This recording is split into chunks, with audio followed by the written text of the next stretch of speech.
Hallo und herzlich willkommen bei Kitschwitsch. Heute mit einem wirklich klassischen Schweizer Rezept. Sehr klassisch.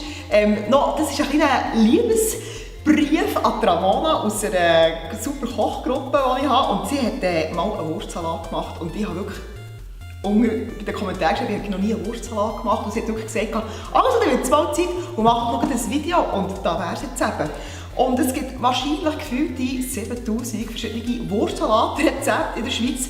Einfach das Wichtigste, was ich wirklich, also das Wichtigste, wie ich es so gesehen habe, ist wirklich einfach Cervelat. Und die Cervelat hier, die kommt von Langnau, von einem Bauer. Wunderbar. So, also Cervelat braucht es. Dann braucht es Käse. Und dieser Käse hier, der ist vom Renzo Blumenthal. Das war mal Mr. Schweiz. Also, merci vielmals für den, von einem sexy Bauer. Gut, dann, was könnte ich sonst noch so drin tun? Dann haben wir für die 3 Ls entschieden. Knoblauch, Lauch, Zwiebeln, Schnittlauch.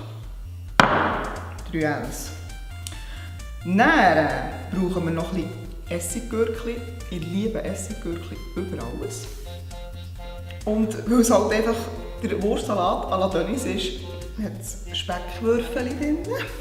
Und dann habe ich noch Sauce gemacht. Mit was hat es alles drin? Öl, Essig, Bouillon, Zitronensaft und Senf. Und ein bisschen Gemüsebouillon für runter. So, und jetzt wird das alles zusammen gemischt. Und dann braucht es eigentlich noch ein gutes Stück Brot dazu und ab in den Hals.